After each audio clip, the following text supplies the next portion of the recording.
Kalian pasti tahu kan produk ini, atau ini? Yap, betul, itu adalah produk-produk dari perusahaan Apple. Apple Incorporation adalah salah satu perusahaan teknologi terbesar dan paling berpengaruh di dunia, yang dikenal dengan inovasi produknya yang terus-menerus mengubah industri. Dalam konteks manajemen bisnis, Apple menunjukkan bagaimana strategi yang efektif, kepemimpinan visioner, dan transformasional, serta pengelolaan sumber daya yang baik dan lainnya dapat mendorong keberhasilan jangka panjang. Apple sudah melaporkan kekayaannya pada Desember 2024 senilai 3,83 triliun US dollar. Sangat fantastis, bukan? Nah, makanya kita akan membahas analisis bisnis Apple dalam perspektif manajemen yang mengeksplorasi berbagai aspek seperti manajemen operasional, budaya perusahaan, strategi pemasaran, dan lainnya. Simak sampai habis ya.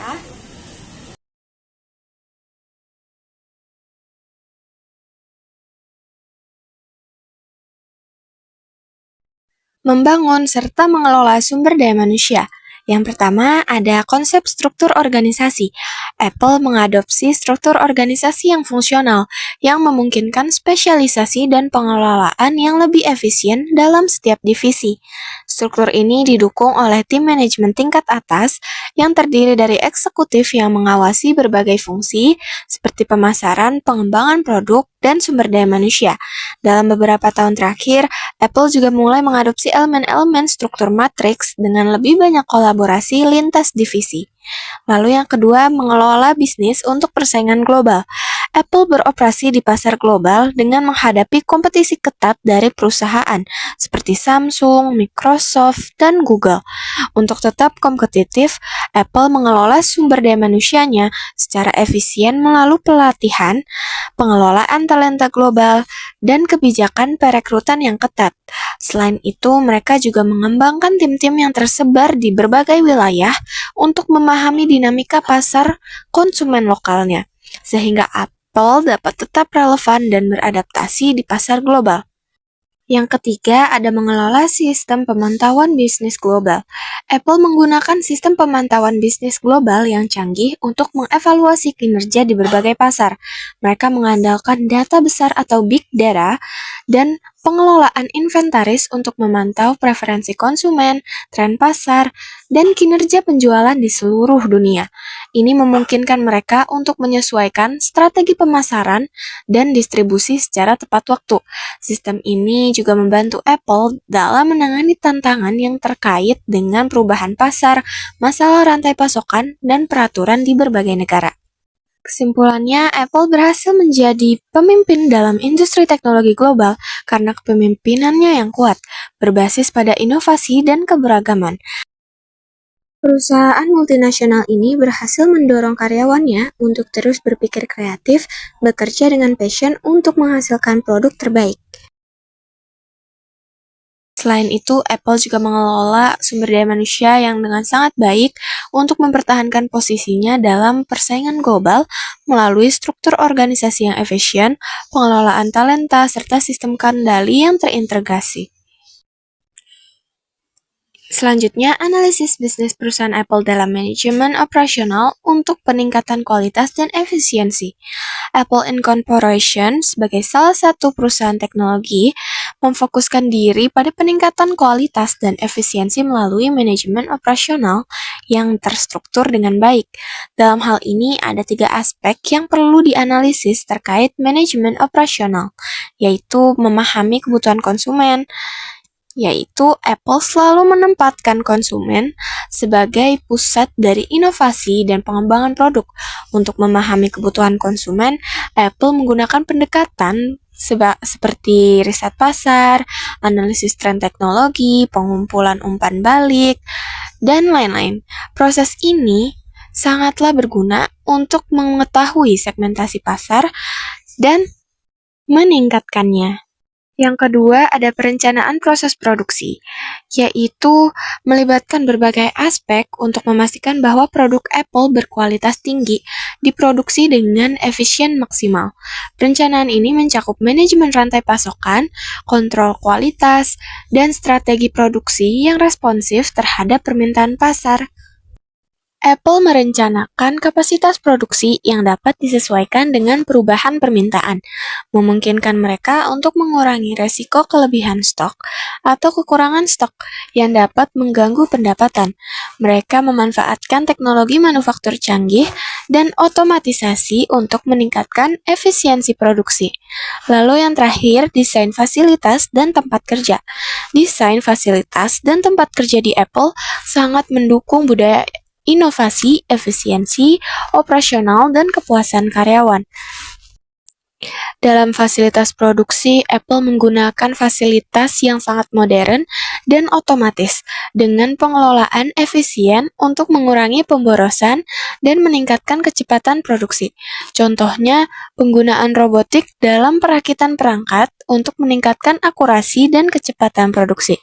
Lalu, lingkungan kerja yang kreatif, Apple juga menginvestasikan besar-besaran dalam menciptakan ruang kerja yang dapat mendukung kreativitas dan kolaborasi. Contohnya saja, seperti di markas besar Apple Park di Cupertino, California, memungkinkan para insinyur dan desainer untuk dapat berinteraksi lebih mudah dan menumbuhkan ide-ide kreatif.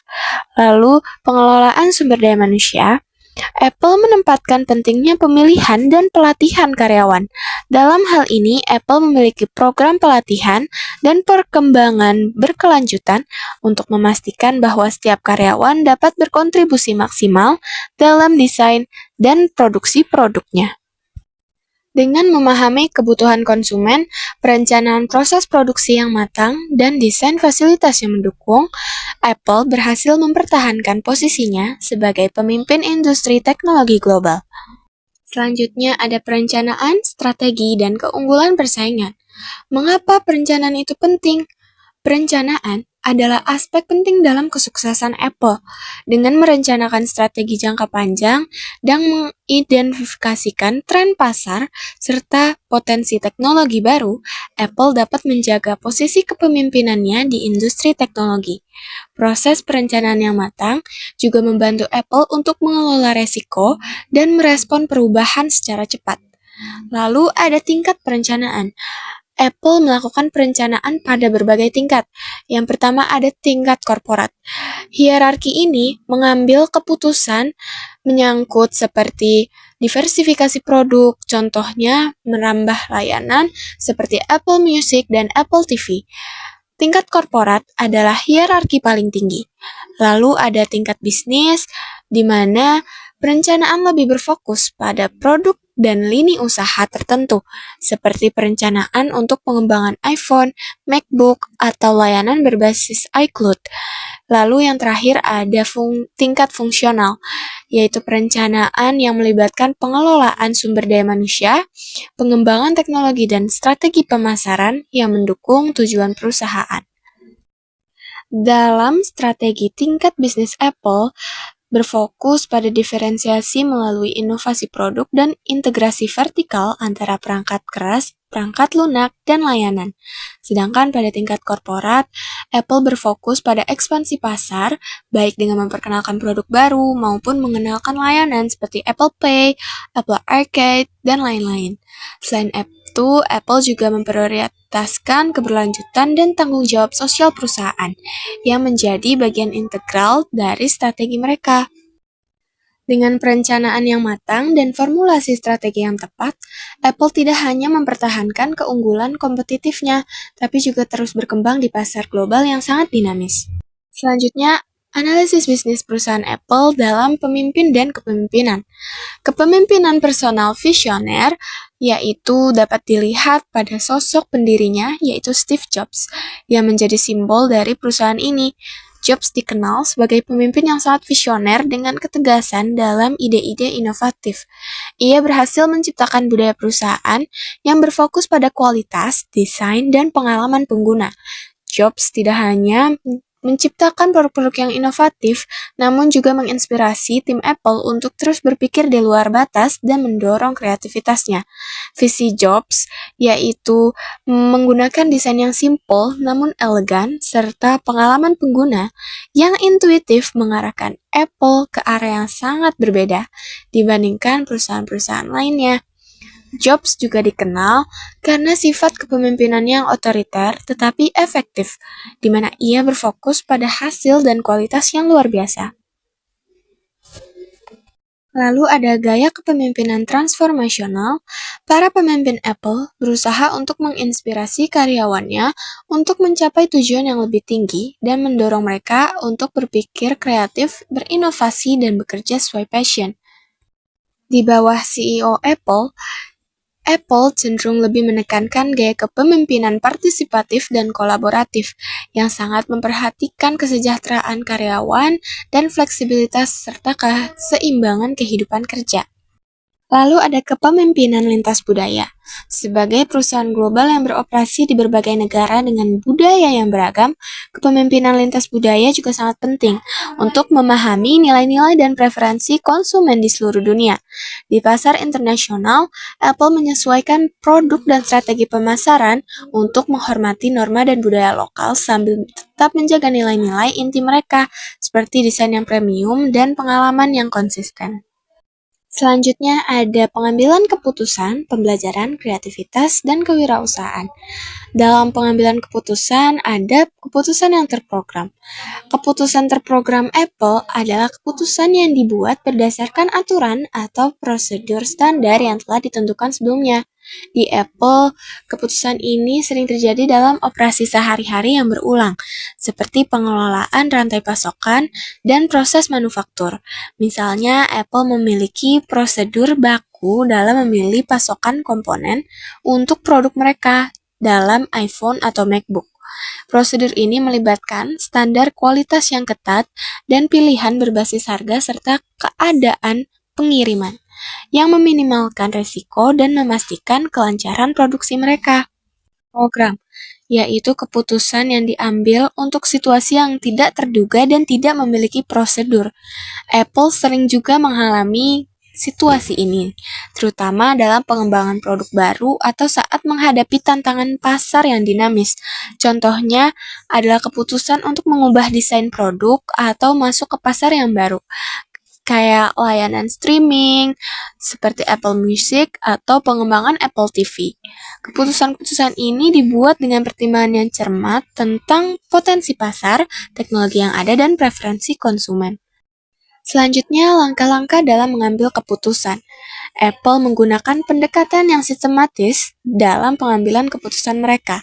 Langkah-langkahnya meliputi identifikasi masalah, yaitu Apple mengidentifikasi apa yang menjadi ancaman dalam perusahaan mereka, lalu mereka mengumpulkan data dan analisis, lalu mereka mengevaluasi apa sih solusi alternatif mereka untuk menghadapi tantangan dan ancaman dalam perusahaan mereka, serta pengambilan keputusan, lalu mengimplementasikannya, dan jangan lupa untuk terus memantau hasilnya. Dengan begitu, kita dapat mengevaluasi apakah keputusan Apple telah tepat dan cermat atau justru tidak tepat. Selanjutnya ada kreativitas dan kewirausahaan. Kreativitas adalah kunci dari strategi Apple. Sebagai contoh, desain minimalis iPhone yang menggabungkan teknologi canggih dalam bentuk yang mudah digunakan dan menarik adalah hasil dari pendekatan yang kreatif. Apple menjadi pelopor pada saat itu. Apple juga sangat mengedepankan kewirausahaan. Mereka memiliki budaya perusahaan yang mendukung wirausaha karyawannya. Karyawan didorong untuk berpikir seperti seorang pengusaha. Karena mereka sedang berjualan produk, karyawan didorong untuk mengambil resiko yang besar untuk mengembangkan produk baru yang tidak hanya menguntungkan tapi juga mengubah dunia. Selanjutnya ada etika bisnis dan keberagaman tenaga kerja. Apple dikenal dengan pendekatan etis yang mengutamakan tanggung jawab sosial dan kepeduliannya terhadap lingkungan. Perusahaan ini berkomitmen untuk mengurangi dampak lingkungannya dengan inisiatif seperti penggunaan energi terbarukan, lalu mengurangi limbah elektronik. Apple juga menjaga etika yang tinggi dalam hal transparansi bisnis dan hak asasi manusia, serta tidak mendukung praktik ketenaga kerjaan yang tidak adil. Selanjutnya ada peningkatan keberagaman tenaga kerja. Apple meluncurkan berbagai inisiatif untuk mendukung keberagaman, seperti program pelatihan untuk memperluas kesempatan bagi kelompok yang kurang terwakilkan, serta meningkatkan representasi perempuan dan minoritas di jajaran eksekutifnya. Apple juga berusaha menciptakan budaya yang memungkinkan setiap karyawan merasa dihargai, terlepas dari latar belakang dan identitas mereka. Selanjutnya ada pula pengelolaan tim secara efektif dalam Apple. Apple mengelola tim secara efektif dengan pendekatan yang sangat fokus pada kolaborasi dan inovasi. Setiap tim, baik itu tim desain, pengembangan produk, atau pemasaran, diberikan kebebasan untuk mengeksplorasi ide-ide kreatif, namun dengan rangka kerja yang terstruktur untuk mencapai tujuan bersama. Selanjutnya, tim kerja yang unggul. Apple juga memadukan keahlian teknis yang mendalam dalam kemampuan berinovasi. Apple mengutamakan perekrutan orang-orang yang memiliki visi misi yang gairah dan selaras dengan budaya perusahaan. Tim itu bisa terdiri dari orang-orang yang berbakat dengan intens dan menghasilkan produk-produk yang mengubah pasar teknologi. Memotivasi tim kerja unggul juga merupakan salah satu faktor kunci dalam kesuksesan perusahaan Apple. Apple menunjukkan bagaimana motivasi yang efektif dapat mendorong kinerja luar biasa, yaitu dari visi yang menginspirasi. Apple memiliki visi yang sangat kuat dan menginspirasi yang dikomunikasikan dengan jelas kepada seluruh tim. Visi Steve Jobs untuk menciptakan produk yang mengubah dunia, menciptakan rasa tujuan yang lebih besar bagi setiap karyawan. Lalu ada kebebasan kreativitas, penghargaan dan pengakuan, peluang dan pengembangan untuk pertumbuhan karir, serta fokus pada tim dan kolaborasi, tantangan yang memotivasi, dan budaya perusahaan yang mendukung inovasi. Dan itulah materi untuk kita pada hari ini.